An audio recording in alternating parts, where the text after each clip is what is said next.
Hello, everybody. This is Allie at Heart and Soul Connected, and I have been asked to talk about the Buddha by one of my subscribers who wants to know a lot about it, and actually was planning on doing a whole series on the Ascended Masters. So, what I've decided to do is talk about what the Ascended Masters are, and then bring in the Buddha this time. And then next month, I have another person or ascended master that we'll talk about. We'll talk about another one in March, and I'm working on the April one. And I'm going to try to bring one a month to the community so everybody knows what they are and how they work and what their story is. So I want to start out with the idea of ascended master. An ascended master would have been a human being that has ascended or transmuted itself to enlightenment. The word for in the Buddhist culture, which is who I'm going to talk about today, which is the Buddha, the word in the Buddhist culture is enlightenment. The word in many other styles of spiritual work are the ascension. So we are actually all working on the ascension to our own enlightenment and the ability to keep at a high vibration and live in such a high vibration that we can remain connected to source and that we can remain attached to the highest possible principles that are available to us as a human being. Ascended masters are high vibrational enlightened beings of love and light. They are the highest evolved beings in the spiritual hierarchy, and they surpass guardian angels and spirit guides. But they are not archangels. There's a whole tier, and it would be interesting to discuss the whole tier, but that would, that's a whole other show. So let's just go ahead with the ascended masters, of which we have such people as Jesus, Buddha, Vishnu in the Hindus, Kuan Yin, Saint Germain, Saint John of God, and there's so many others. Actually, a lot of people have differing ideas about who exactly are the most highest spiritual ascended masters. Some say there are 77 of them. Some say there are about 22 of them. My feeling is if that resonates with you, that ascended master resonates with you, then that's what it is. I don't like to think in terms of what the rules are, or because all of us can do exactly what these people have done. We have that ability and that propensity to be able to achieve those enlightened states of mind, but we have to do the work. We have to be able to be in the flow. We have to be able to understand what it is that we have to do to remain at that point. You can become enlightened, but it's very difficult to stay at a heightened, enlightened state. So these ascended masters have done that. A lot of people would say, people like Metatron, he was a man who actually ascended to be an angel and an archangel, and he was a human being. So I don't personally believe that I or maybe other people I know could ascend to that sort of high position, but that doesn't mean it isn't possible. I think that it all depends on your belief system, which is also important when we're discussing the Buddhist belief system. And Buddhism is not a religion. It is a philosophy, a way of life. And for anyone to denigrate it and say that it's demonic or it's anything that doesn't align with Christian principles is to miss the boat completely. In fact, there are several books out there that compare the lessons of Jesus with the Buddha. So, we have a lot of enlightened teachers who have been available to us over time. And they pretty much, if you studied the major religions and you looked at the differences and the similarities, you're going to find there are more similarities than differences. And also in every religion, there is a mystical component. And so it's important to realize that those mystical components in those religions have more in common than the religion does with the way that people do things. For instance, the Sufis, can do. They're the whirling dervishes. We have a lot of people in the Catholic mystical world as well. We had Hildegard of Bingen, and we have a few other Catholic hierarchies. I'm not a Catholic, so I can't tell you all of them, but all I can tell you is there is a mystical element in the Catholic Church as well as the Jewish religion and the Christian religion. So, and of course, Christian is Catholic as well. So, who are the Ascended Masters? I did give you a few people. We're talking about Jesus, Mother Mary, the Buddha, Saint Francis of Assisi, Vishnu, Saint Germain. And, if you can experience a connection to one of these Ascended Masters in your lifetime, you've really achieved a great deal. And, a lot of people call Jesus their savior. And for me, I resonate more with the Buddha, who started his life out as a man, a rich son of a king, and he lived behind the palace walls. His name was Siddhartha Gautama. And if you read the book by Hermann Hesse called Siddhartha, you will learn a lot about his life. He started out there. He did not know there were three things. He did not know that there was illness, old age, and death. He did not know. He was cushioned from those things behind the palace walls. When he left the palace walls and he saw an older man, very old, very infirm, and he was very surprised because he hadn't had any of that in his life where he lived. And he also saw poverty, and he didn't understand what that was because he had always been able to eat and everything. And it was at this time that he decided that he was going to follow the life of an ascetic.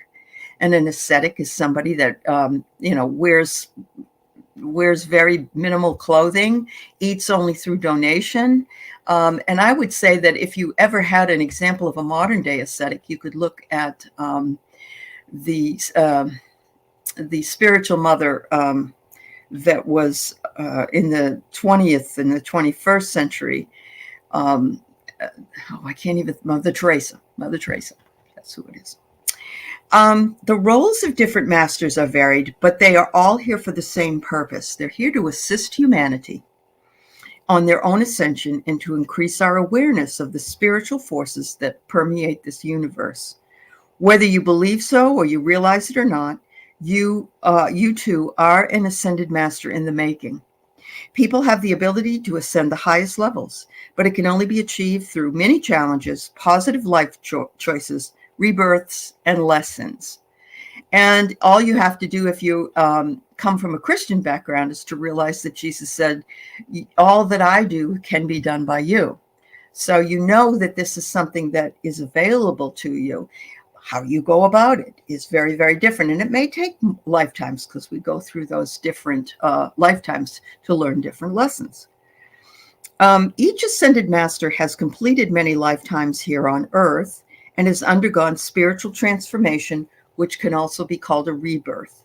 If you have ever had your Akashic records done, then you know that you've lived many lifetimes. You've had lifetimes where you've had very short lives, very long lives. You may have had lives off the planet. The earth is one of the hardest places to be in order to get through the lifetime cycle that you need. And so it's important for you to realize you signed up for it. It's not the easiest place to learn the lessons.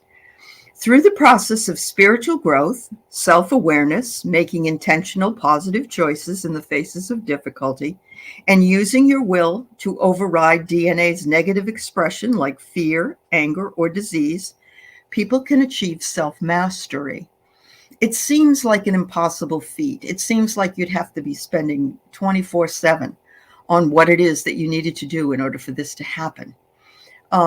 So the best option in not feeling as though you are pressured in any way to behave like these ascended masters is to give yourself over to your spiritual truths, to determine what they are and what you're here to learn and whether or not you're here to ascend or not.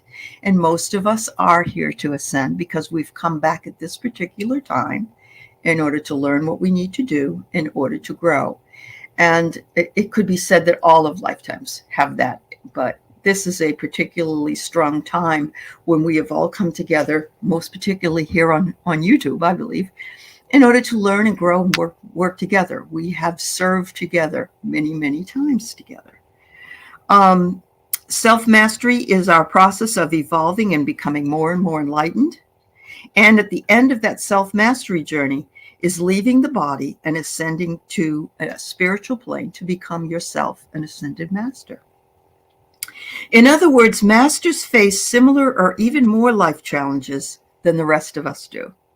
And in the midst of those struggles, choose to express themselves as the true magnificence of all that is. Instead of being the victim, they take the lesson and they grow with that lesson, and they realize that the lesson was put in place for them to learn how to move into the space they need to move. If you're seeking guidance, there's lots of different places you can go to learn where you can find that guidance. Some of it is in book learning. Some of it is with a particular teacher, although no teacher has all the answers. And nobody should be considered to be above another human being. People, if they elevate somebody to this guru status, it's not healthy for them.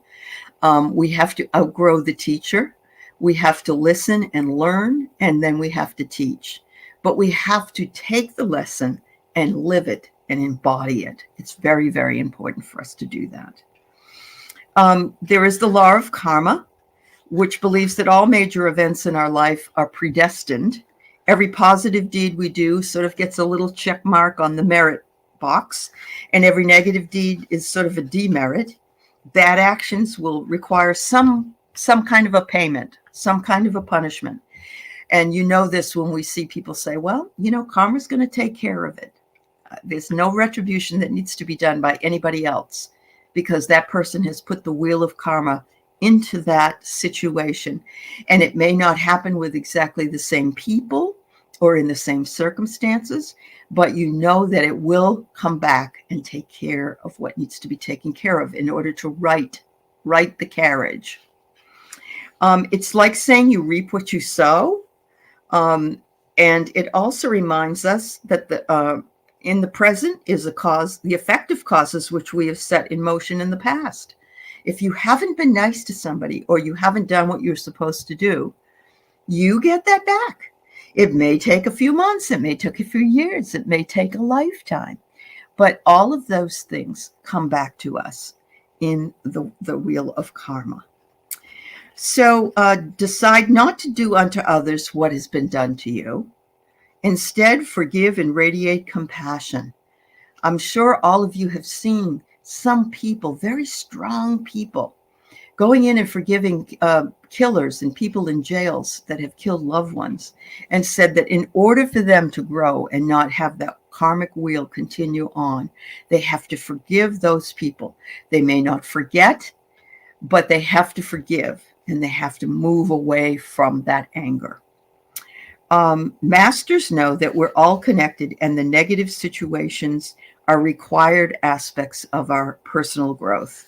We simply cannot always get the good cards. Sometimes we get the cards that are dealt to us, and they're not the best. But what goes around comes around.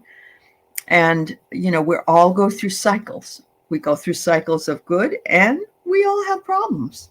And it's how we handle those situations with gratitude, with trust, with love, with forgiveness, that can change the way a lifetime or a life is healed. Without challenges, we wouldn't be able to ascend. So as much as we hate some of the challenges that we have, they're put in place to strengthen us and allow us to ascend to the highest possible latitude that we can go. The difference that masters have on the journey is they turn inward and they face their intense emotions. They say they're going to deal with this. They're not going to just forget about it. They're going to hit the tough subjects. They're going to get the shadow side. They're going to work on themselves. They're going to consider themselves to be a work in progress. They never use their destructive desires to hurt anybody or anything.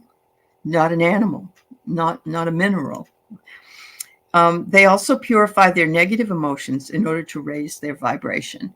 So if you haven't, we're all not perfect. We all have anger issues. We all have fear. We all have hurt. And what we need to do is we need to move into those things according to the Ascended Master's ascension in order to heal from that and be able to grow and move up higher in vibration. It is very challenging. The more skills you gain as well, the more difficult the challenges do become. And I think that's the hardest part. We think, oh, well, I've already paid my dues. I've already paid my dues. I shouldn't have to pay my dues anymore. Guess what? Cha-ching. You have to pay them over and over and over again.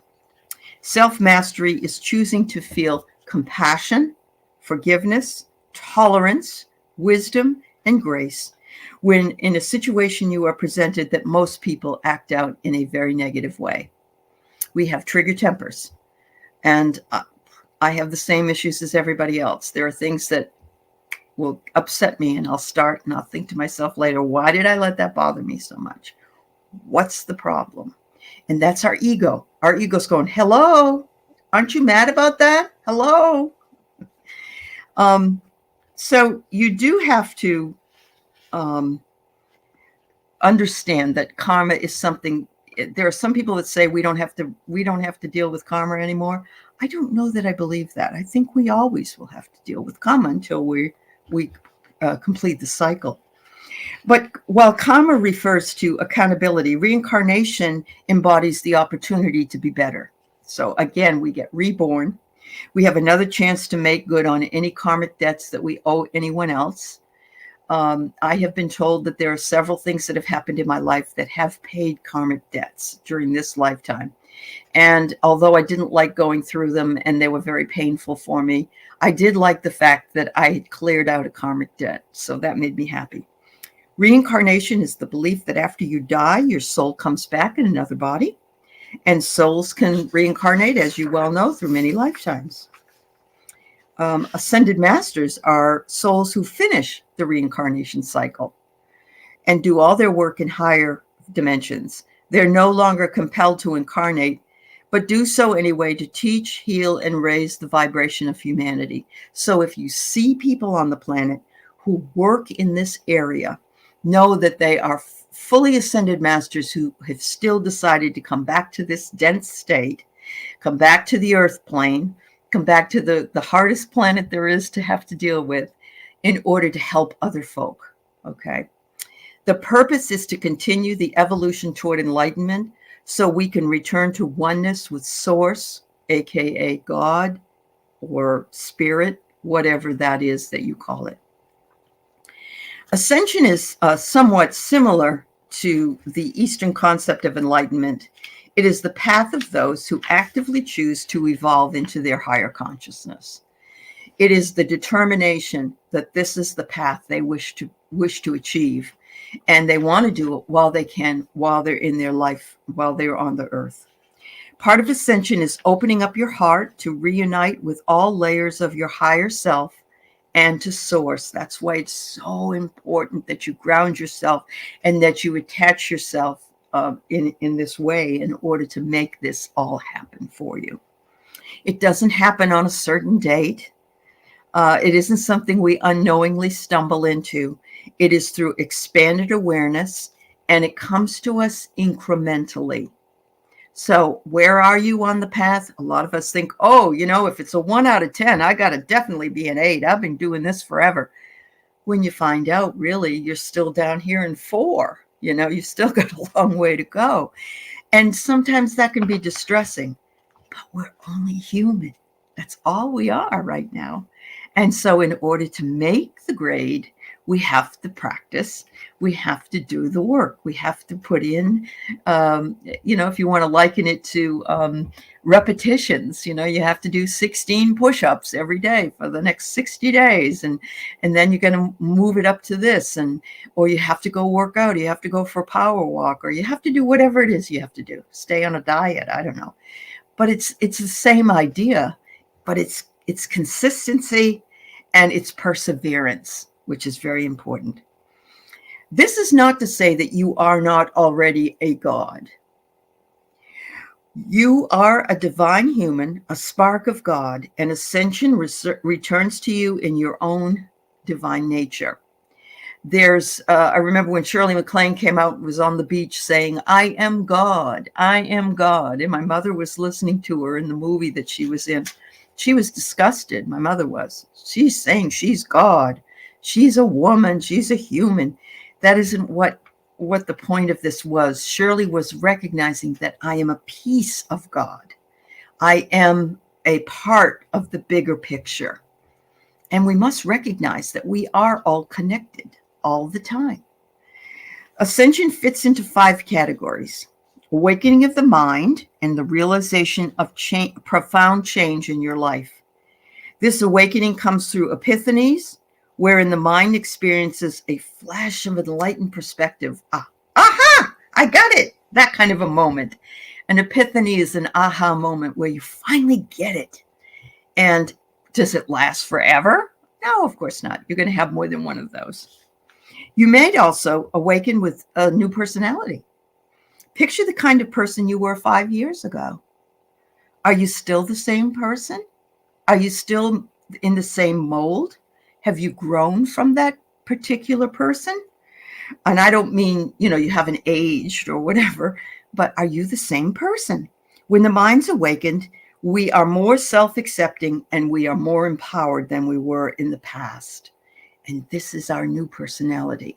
And this can be strengthened over and over again. There's an awakening of spiritual energy, a life force known as chi, which comes from the solar plexus. If it is awakened, major changes occur on the physical plane through the spiritual levels. Then you have the awakening of the soul. It's when you feel deeply aligned with your life purpose. What is it that really is your passion? And it may not be what you think it should be. If you repeatedly go back to it, if you have this feeling about it, trust your instincts. That's your passion. That's who you are to be. It can be brief or it could be long-term. During this awakening, a person increases their virtuous qualities like unconditional love, compassion, and forgiveness. All of a sudden, they become that which they should be or should have been all along. A total awakening might be the enlightenment of or total ego death.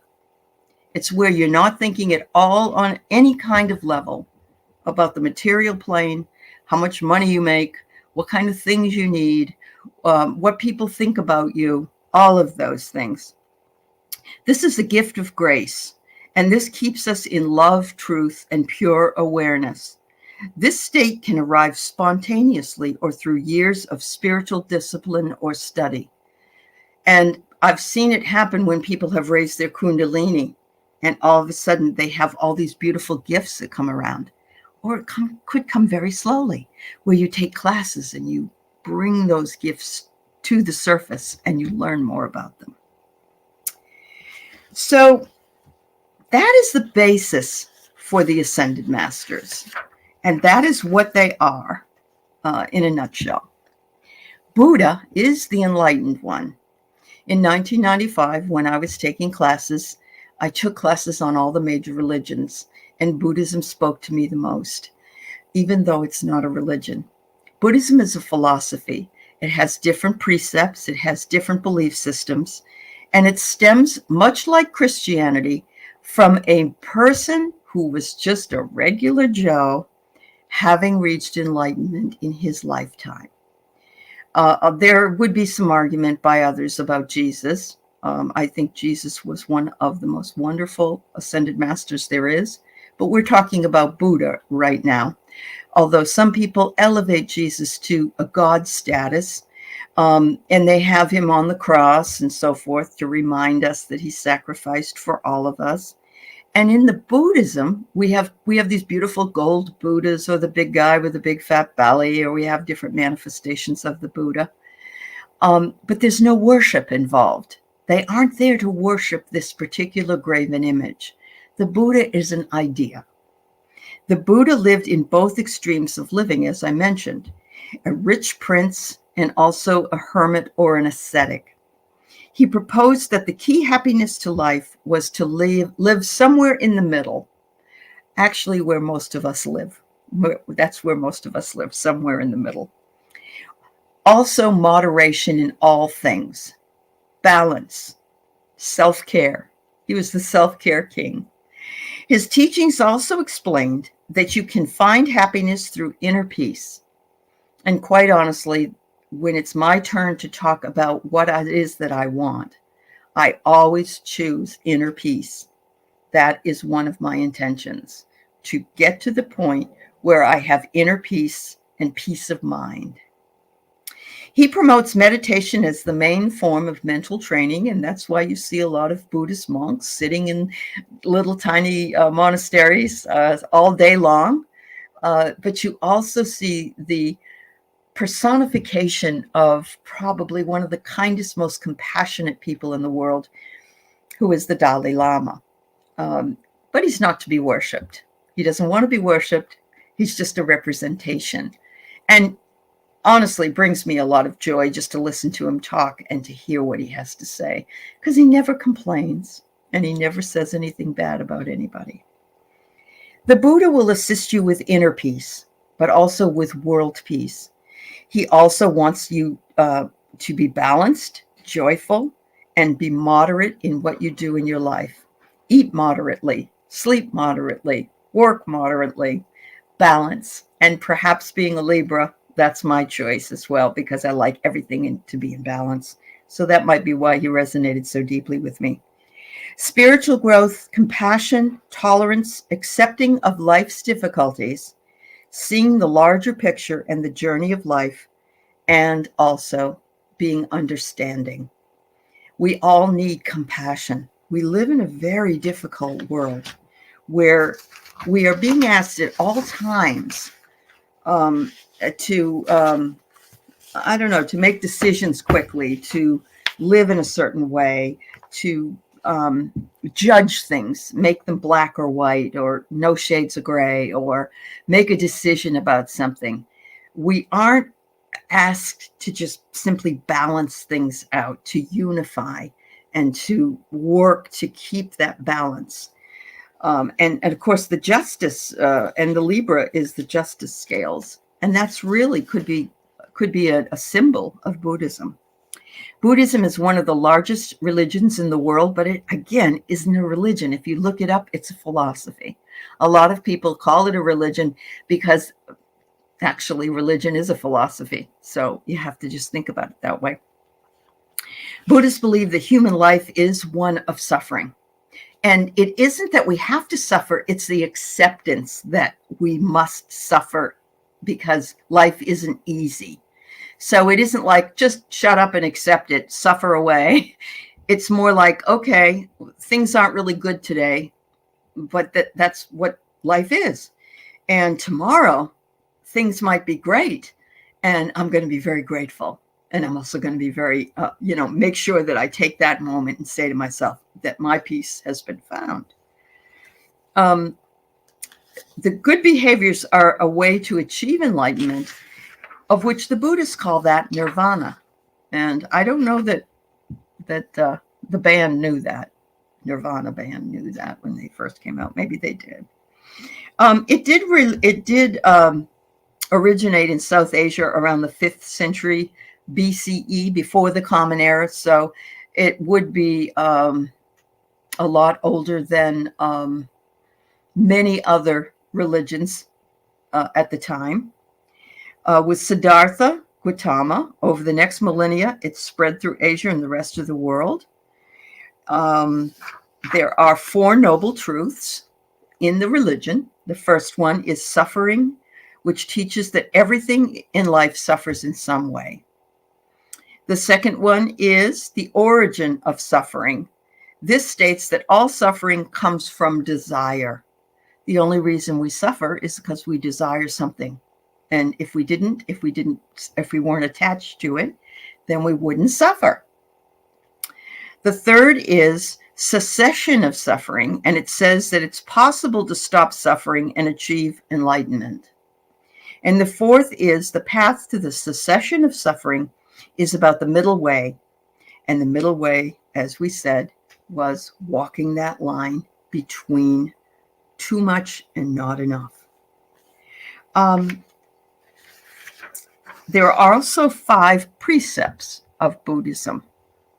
The 5 precepts or rules of Buddhism is a code of ethics that they have, and they want to abstain from killing any living thing. That's why you see a lot of Buddhists who are not animal eaters, okay? They don't believe in stealing. They don't believe in sexual misconduct. They don't believe in lying, and they don't believe in drunkenness or intoxication. Within the doctrine, they're meant to develop the mind and character to make progress. Those things create stumbling blocks to progress, is what they believe. There are different manifestations of Buddhism in different countries. I'm not going to go into all that because it's very complicated. But let me tell you that most everything that is in here is considered to be the cleanest way to live in order to reach nirvana or enlightenment or ascension, whatever you want to call it. There are a lot of Buddhist texts out there. TEXTS, the Buddhist doctrines, the Buddhist scriptures. There's other text out there about the life of the Buddha. The Buddha did not want to be a deified or anybody to consider them a god. The Buddhists are not believers in the Almighty, although there are many Buddhists who are also believers in God. There are many people that are Christian that have Buddhist roots or Buddhist beliefs. There are many people that are Hindu that do. There are many people that are Jewish that do, because it's a philosophy and because the Buddha was such a wonderful ascended master. A lot of people liked to follow him. They felt that he had something there. He had a good idea there. He really did. And so there's other things that perhaps they also believed at the time that we have other names for, which there's some Buddhists that don't believe in those things, such as capital punishment, suicide, abortion, and euthanasia. And yet there are other people who practice the Buddhist doctrine or believe in the idea of the Buddhist ideas, and they do believe that those are okay. You don't really go to church. You don't do anything like that. You are a person who has a belief system, and you just try to be a good person. You try to be a good person. You don't need to go to some building somewhere down the road and sit, although anybody can do whatever they want to do. And you sit with your beliefs. You sit with loving, kind, compassionate action. The belief that if you're suffering for some reason, it's because you are attached and you need to stop being attached to something. Somebody would say, that's very difficult. What if I was attached to my family? What if I was attached to my animals? Well, I'm attached to my family and I'm attached to my animals as well. I have a very healthy understanding of death, and I do really hurt when folks die. I do really believe that it's really my loss, and I feel it's better for that person or that animal. I do not believe in sacrificing animals in order to eat, although I have eaten in the past. I have, and I still eat somewhat. I could not physically go out and kill an animal. That's not in my nature. So, the Buddhist attitude towards violence is in opposing all warfare, and that is why the Dalai Lama got excommunicated from where he was back in 1959, because he didn't want to fight. He didn't want to fight with the Chinese government. And so he had to go into exile because they were trying to take over his place. And he's like, I don't want to fight. I'm not a warrior. And so unfortunately, he lost where his roots were because of that. And he had to leave because they were willing to get rid of him. And they still are, actually. Theft and forgery and fraud and sexual misconduct, falsehoods, lies, malicious speech, harsh speech, gossip, intoxication through alcohol, drugs, or other means. All those things, again, are things that Buddhists tend to not want to involve themselves in. So, what is the most important thing to understand is there are volumes and volumes on Buddhism and the Buddhist religion. The Buddha was a fabulous person who ascended in his lifetime and actually went the opposite way of most people. Instead of going from poverty into riches, he left riches and went into poverty and decided that peace of mind was the most important. And so, no, he is not a person to be feared. He's not a person to be elevated to a god, but he elevated himself to an ascended master and sits very high in esteem in that group of wonderful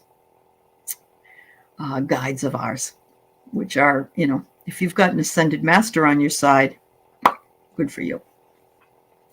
So I hope this was easy enough to understand. I try to I don't think anybody's not intelligent, but it is volumes of stuff that could be said, and I wanted to keep it sort of as easy as I could for you to grasp and to understand. Next month, we'll be having the beautiful, wonderful Crones come on and talk about Kuan Yin. And in March, we'll be having my dream detective, Kate, talking about Saint Germain and the violet flame. I'm working on getting other people to come in and talk about some of the other ascended masters, or we could talk about archangels as well. I think it just helps to know how these fit into our lives and that we can call upon them to ask for help when needed. They're always there. They're always available to you. And you are always available to them. And you can ascend yourself just by virtue of wanting to do so and practicing those things that would allow you to do that. Have a wonderful day. I hope you enjoyed this first in a series. And I thank you for asking me to do it. I've wanted to do it for quite a while now. And so I send everybody love and light. Thank you. Namaste.